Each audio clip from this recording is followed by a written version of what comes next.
Welcome back to the channel, guys. It's Tamaz sharing all my thoughts on fashion, lifestyle, and anything else that comes to mind. Today, I have a very exciting video for you guys. I know I say this literally every single video, but this time I'm actually super excited. I'm going to be sharing with you my top 10 best collections for the Runway Fall 2024 season. Listen, you guys know I love to chat my stuff, so this is one of my favorite videos to do. Fashion Week for me is really exciting because I do take inspiration from the runway shows. Even if I'm not buying from a brand, I really love to get like different perspectives from fashion shows. Make sure you guys are liking and subscribing before you keep watching. So let's get right into it because there's absolutely no time to waste. Number 10 for my best fall 2024 collections is Isabel Marant. What I appreciate from Isabel Marant is that the aesthetic of the brand has never strayed farther than what it is. What I mean by that is that like when you look at an Isabel Marant collection, you absolutely always know that it's Isabel Marant. You get that kind of bohemian, Parisian, sexy vibe. And this collection was outstanding in my opinion. I loved her use of leather in a more elegant, formal way. I think these leather pants, especially the red ones, are so sexy, especially worn with like a really chunky cable knit sweater. It's just a vibe that is so specific to the brand. I do think that brands do try and copycat her aesthetic like Maj or Sandro, but it's pretty like undeniably Isabel. I think we don't give her enough credit that her brand is actually quite luxurious, especially these looks with the leather pants or the suede jackets or the suede bags. You can totally see the luxury aspect of every item as you see it walking down the runway. Personally, would I ever wear Isabel Marant myself? Probably not, but I just appreciate when brands are just so unapologetically themselves, especially in a market that sways back and forth all the time. For example, I think Acne Studios is one of those brands that is kind of losing their way in the fashion market due to TikTok and all like the jean kind of obsession right now. They don't really know their ethos, they don't know their aesthetic. So when I'm shopping Acne, I actually don't know what brand I'm shopping for. When I'm shopping Isabel Marant, you absolutely get the vibe, and you guys, I'm just totally obsessed with it. I thought it was an astounding show, one of her best that she's done in a very long time. Let's get into number 9 on my best fall 2024 collections. Number 9 will be Tom Ford. Now, Tom Ford actually recently sold his brand to, I think, Estee Lauder. I could be wrong about that. Let me know in the comments if I'm wrong. They did hire a new creative director. His name is Peter Hawkins, and this is his sophomore collection for the brand with Isabel Marant, and I'm also going to be talking about Etro in the following collections. I think when a brand is so unapologetically themselves, I really appreciate that. You know, we get really slim tailoring for the guys, kind of like almost skinny jeans. Very short, sexy dresses for the woman. So, you know, I don't see a lot of brands doing this vibe. I always consider Tom Ford movie star clothes for regular people. I feel like the customer shopping at Tom Ford either lives or wants to live that jet set kind of rich bee lifestyle. I thought the evening wear section was the strongest part of the collection, and what I love about Tom Ford, and again these other brands I'm going to be talking about, is that they never fall prey to like fashion trends. I don't see anything trendy in this collection at all. I think it's very classic, it's perfectly tailored, very wearable, elegant, formal clothing. The shoes are really great as well. I didn't love the bags. I think that's something that we could work towards. I think Tom Ford is more of like a ready-to-wear house, so that doesn't exactly translate into accessories all the time, but I definitely think that we can improve on the accessories. But just the overall lifestyle, I mean, it's like movie stars going to like galas, CEOs going to these dinners on the weekends. I just think it's a great aesthetic that I don't see a lot of brands doing in the market right now. I feel like we're moving towards more of like an elegant, formal, kind of classic vibe in fashion right now, and I feel like all the street style and trendy like kind of TikTok trends are kind of like dissipating. Moving on to number 8, best collections of the season, we have Rabanne. Now, Rabanne is one of those brands that I have actually struggled to kind of understand their mission for the brand. In this collection, I absolutely loved it. Do I understand the mission still? Probably not, but I really love the use of mix and matching kind of messiness of this collection. I think Julian DeSena is a really great choice for Rabanne actually. Because Rabanne doesn't have a lot of history to itself, I think picking kind of like a no-name designer for the brand actually helps it because Julian is totally setting its own precedent and aesthetic for the brand. So Rabanne is pretty much under him, which I think is really fun and interesting because it allows him to kind of just like pick whatever he wants to do for the brand and kind of like steer it into the direction that he wants. I love this kind of like Kurt Cobain layering, you know, with the checks. and then we're wearing print shirts, crystal shirts underneath. I thought it was a really, really interesting collection. Every look I had to stop and kind of zoom in and like figure out what was going on, which I totally love. Julian DeSena did used to work at Louis Vuitton with Nicolas Ghesquiere, and I think we can kind of see that in the finale looks where like the dresses kind of like taper in at the top and then kind of like billow out at the bottom.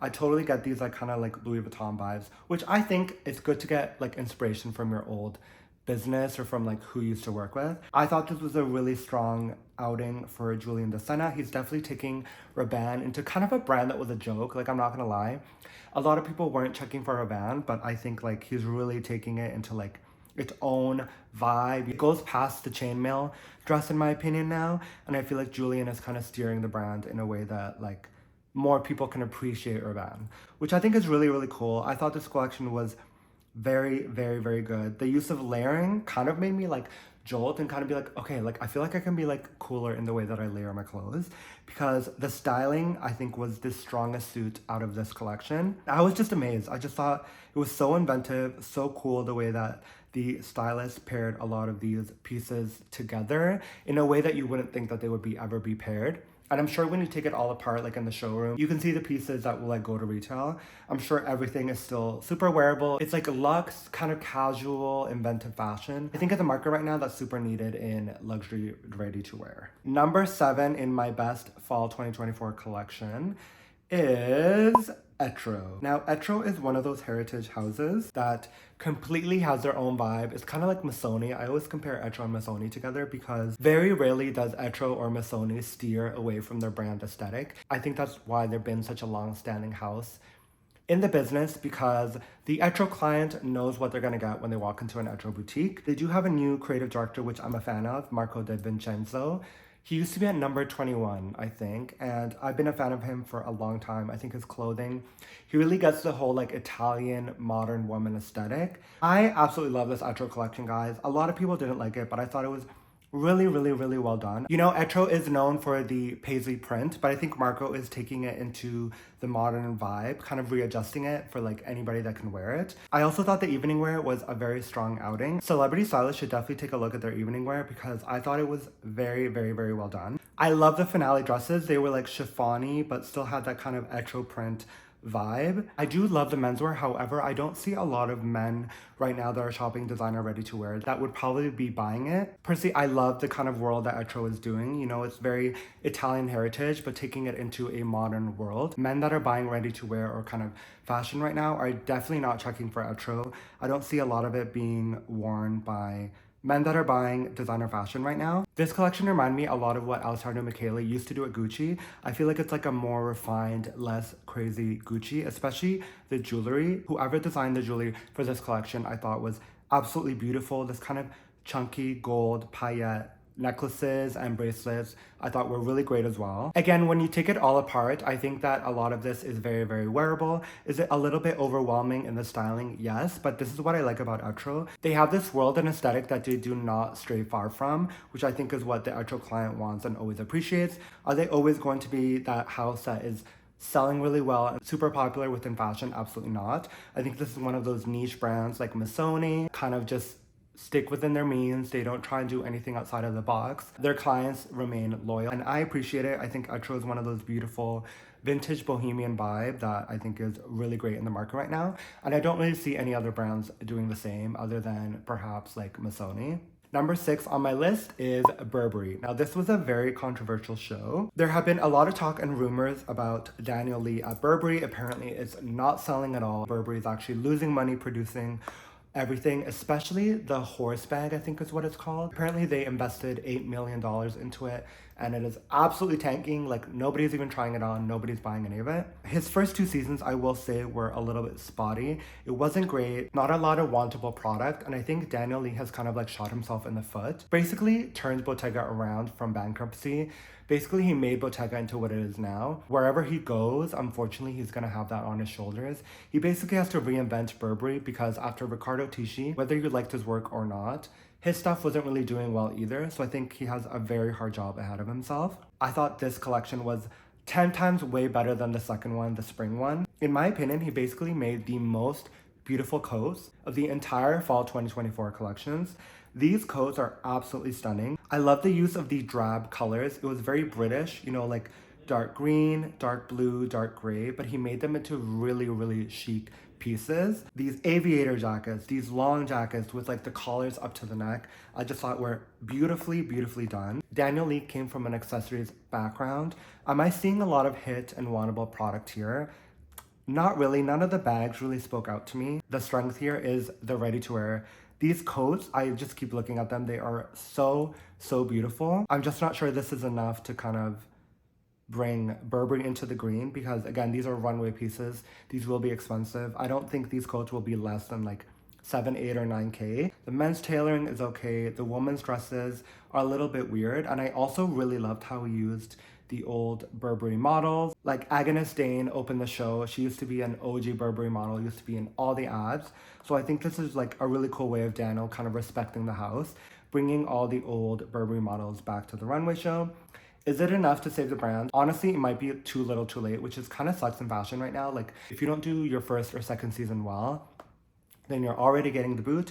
Apparently there are rumors that he has already been fired, but I feel like it should have been announced by now because the show was kind of like almost a month ago, so I'm not sure about that. But if this is the last outing, I thought it was a great collection. These coats are undeniably beautiful. They reminded me kind of like Phoebe Philo's coats at Celine. These are just beautiful. So whether it's his last collection or not, I thought he did a pretty great job. We're halfway into the best 10 collections of the fall 2024 season. If you guys are enjoying, then make sure you guys are liking and subscribing the video. Number 5 on my list is another controversial one, Saint Laurent. So Anthony Vaccarello actually made this entire collection based off of hosiery and pantyhose. A lot of the dresses, of the tops is actually really, really thin pantyhose material, which I think is very interesting. When you think of pantyhose, you think it's like very sexy, very feminine, but in these looks, it was very kind of like femme fatale. A lot of satin was used here, and I just absolutely love it. I think it's so beautiful. This color palette is insane. The mustards, the browns, the purples, and the blues, especially this Bordeaux like satin sheer dress is so sexy. I just absolutely love it. Anthony Vaccarello said that he took a risk with this collection, producing kind of pieces that either aren't even going to make it to retail or would be really, really hard to produce for someone in such like an important house, kind of like rejecting the mold and not trying to just make stuff that like will go to retail and will sell out. I really appreciate it. I love the head turbans. It's kind of like Donna Summer vibes. The accessories were really great. YSL makes a killer shoe. These shoes were absolutely freaking gorgeous. I always talk about like I appreciate when brands do worlds. Would I ever buy or like wear Saint Laurent in my life? Probably not, but I just really, really appreciate it for like a designer to kind of bring us into a world that like a lot of brands aren't doing right now. If we never see any of this make it to retail, I think it's totally fine. I feel like fashion is becoming really like marketable and like more retail, like we have to produce stuff to sell it, and I just think having like a genuine fashion moment was really fun, and I thought the collection was great. I feel like Anthony Vaccarello really has hit his stride with YSL, and like he really knows what he's doing and he knows the vibe. He really knows how to take Saint Laurent into like a modern age right now, and I for one am totally obsessed with it. I thought it was a magical, great collection. Number 4 is Ande Millimeter. Ande Millimeter has kind of been in a slump for a year and a half. The previous director, Ludovic de Saint-Sernin, only lasted 1 season and then they gave him the boot. I personally liked his collection. Maybe a little bit too sexual, but still really wearable. They have a new creative director and it is his sophomore season. His name is Stefano Gallucci. I feel like we need to make Bordeaux the next color of the season because these coats that he did in the color Bordeaux, so freaking delicious. I absolutely loved it. This was like the perfect designer and choice for the brand, which I think is funny because he's already getting support on like the Instagram and from all the CEOs apparently of Ande Millimeter, which I think is funny because you can clearly tell when like they like the person that they picked versus like Ludovic, who like they didn't even support or whatever, which I think is funny. This collection was all about, I think, outerwear and dresses. Obviously, Ande Millimeter is known for its kind of like sheer, kind of gothic, vampire-y like vibe, and obviously they're known for black as well. But I love that he injected little bits of colors into the collection. Again, I'm coming back to this Bordeaux color. It's so freaking sexy and beautiful. There's a lot of great dresses here, and I think like Etro celebrity stylists should definitely take a look at this collection because for somebody who's doing that more of like dark moody vibe on the red carpet, These dresses will absolutely do the trick. I mean, Andy Miller Mystery is one of those brands that has like really great separates. Like obviously when you put it all together, maybe kind of like Rick Owens, it only works as a full Andy Miller Mystery look. But I don't necessarily agree with that, especially their boots. You can kind of wear them with whatever you want, especially in the men's collection. If you take it all apart, I think a lot of it is very wearable. Maybe it looks very gothic when you put it all together, but for daytime, I think it's a really great brand. Yeah, this was a really, really standout collection, you guys. I thought Stefano Gallicci is the perfect choice for this brand. He seems to really get the codes of the house, but it's kind of taking it into a more like sellable aspect because the previous director before, Ludovic, always kind of brought it into kind of like piratey, like, I don't know, it wasn't like the best. Like, I feel like a lot of it was very like sheer piratey, like a lot of like fuss onto it. And now when I'm looking at these new collections, it's just easy. It still has that like Andy Miller vibe, but it's very easy to wear. And I will forever be dreaming of this freaking Bordeaux coat with the shearling on the side. Absolutely beautiful. I know this coat is gonna cost like $15,000 or whatever, but it's so worth it. Like, this was one of my favorite collections of the season. Okay, we are getting into our top 3. Now, these might be a little bit controversial, but you guys, these were my favorite collections of the season. Drumroll, please. My number 3 best collection of the season is Jill Sander. Now, Luke and Lucy Meyer have been at Jill Sander for a very long time, actually. They have definitely been bringing Jill Sander into the forefront of minimal fashion. What I really like about them at Jill Sander is that you can tell that they take a lot of focus into the fabrication of the pieces. So, you know, when you look at it, you see like, oh, it's like a sweater, it's like pants and then a coat. But you can tell that it's probably made of like cashmere or this very ultra luxe fabric, which I really like. The clothing, I've seen it in stores, is very, very expensive, which I'm not sure how well that translates into sales because, for example, if I'm shopping the new Phoebe Philo brand, which is pretty much almost the same price as Jill Sander, I feel like I'd want Phoebe Philo or like the Celine kind of brand versus Jill Sander that doesn't really have that like heavyweight brand name onto it, which unfortunately is important in today's market. A lot of it does look like the Row, but I feel like people would pick the Row over Jill Sander because it has more of that weight socially in fashion. I thought they did more like couture-like vibes with this collection. This color palette, the greens, the silvers, the blues with kind of like the dark browns were absolutely beautiful. I feel like they take a lot of time into these collections, into kind of making pieces that are like almost couture-like. Like when I wrote in my notes that a lot of this did seem very couture-like. I definitely think the price points will be up there. Again, do I think Jill Sander is one of those brands that like people are willing to pay the price for? I definitely don't think so, but I think if it can be appreciated by its own customer, then I say go for it. I love the way that they kind of brought more like fantasy into it. It kind of reminded me of Julian DeSena at Rabanne with these kind of like chainmail hats and masks over the models' faces, kind of to make the show more of like a spectacle, which I really liked. The accessories, again, I think Jill Sander, I feel like they produce a lot of accessories. I personally have some Jill Sander shoes and I love them, but I don't know, the accessories were okay. I think they could do a little bit more work with the shoes and the bags. Jill Sander is a clothing brand above all, and I think people that shop at it full price are going to be buying the clothing versus the accessories. I thought it was just a really, really well done collection. The prices I know are going to scare some people. I'm not sure that in today's market people would be willing to pay for it when you have brands like Kate, The Row, you know, Phoebe Philo that has more of that social weight to it. But I'd be interested to see how much these pieces will cost when they go to retail, because I can already tell with the construction from just looking at Vogue runway pics, they are going to be freaking expensive. I thought it was a beautiful collection, even if it's just to look at like in a museum. Great collection from Luke and Lucy Meyer. They are totally bringing Jill Sander into the forefront of fashion. I think all the seasons lately have been outstanding, have been really well done, especially the menswear. They really have an eye on what fashion men want to wear in today's time, which I think is really great. I thought it was a great collection. The second best collection for Fall 2024 is Louis Vuitton. So this collection was the 10th anniversary of Nicolas Ghesquiere. At Louis Vuitton, they have renewed his contract, and I think he has 2 more years on it because I think it's like a 7-year contract or whatever. And then I'm pretty sure they're going to renew him again. So in this collection, he actually redid a lot of his older pieces from his previous collections. I'm seeing a lot of references to his older collections. Like for example, this look with the billowing skirt underneath the jacket is from a previous season. What I like about Louis Vuitton is that like they're ready to wear when you look at it seems very like weird and out of place. If I was a Louis Vuitton customer was solely loyal to Nicolas Ghesquiere, it's absolutely what I'm exactly looking for. For example, these last dresses, It's like, I don't know, I can't even describe this dress because it's so crazily done, but it has like a sheer bodice at the top here and then like feathers, and then it like feathers on one side and then like chiffon on the other side.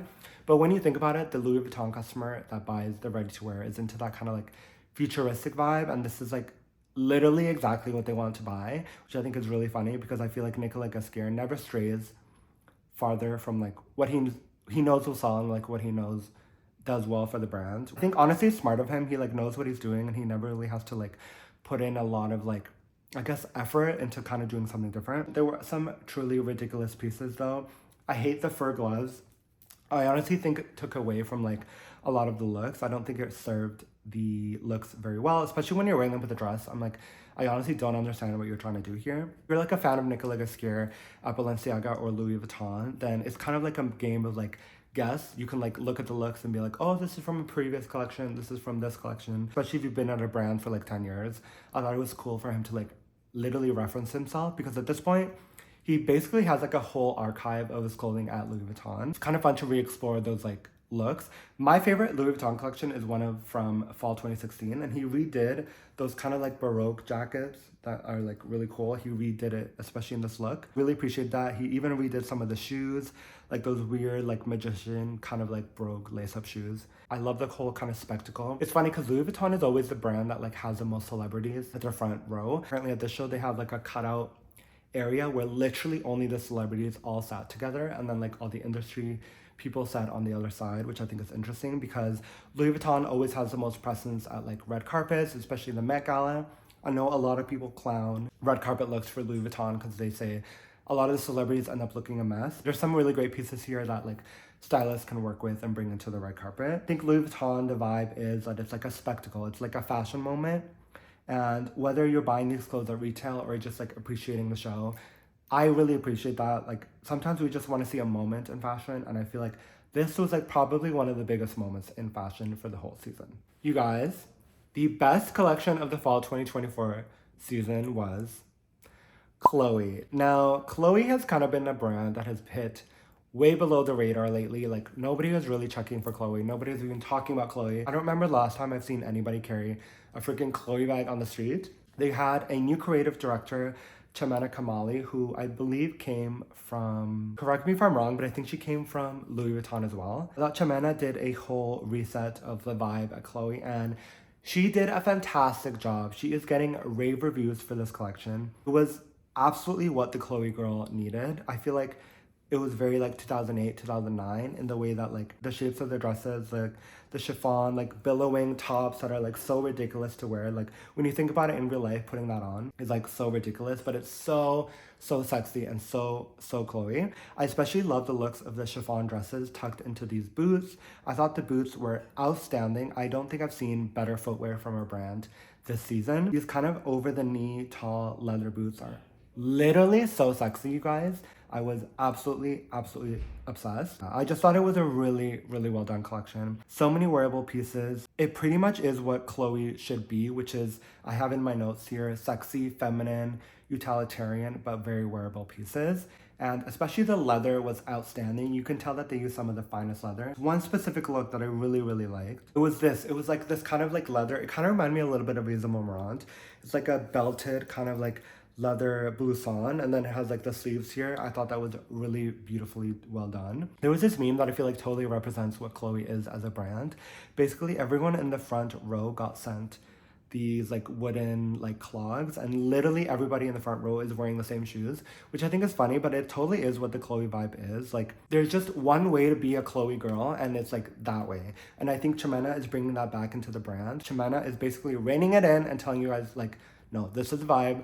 This is what a Chloe girl should be, and it was an astounding collection. I loved every single look. Very well done. And I also appreciate that Chloe is a very feminine brand, and the creative director is a woman. I think like we need to be taking more risks in hiring women back at these brands, because basically at this point what we're doing is just hiring like white gay men to like helm every single brand. But having a woman at a woman-centric house, I think is absolutely beautiful, and I just, it was such a good collection. I literally think about it still to this day, even though it's only been a week. and I keep looking back at it, finding more pieces that I love, and it was just a really, really great vibe. Chimena Kamal, you did your big one this season because it was so good. Okay guys, that was my top 10 collections for fall 2024. Let me know what you guys think. Let me know what was your favorite, what was your least favorite collection. Let me know in the comments. I really, really want to hear what you guys thought. For me, it was a little bit like I feel like New York and London, there wasn't really anything that I loved. But as soon as we got into Milan, especially Paris, I usually don't find myself liking that many shows from Paris, but I thought the Paris season was absolutely great. And there were some really strong standout shows from the Paris season, so I'm really happy about that. Let me know what you guys want to see in the next video. Thank you so much for watching. Make sure you guys like and subscribe, and I will see you guys in the next one. Peace.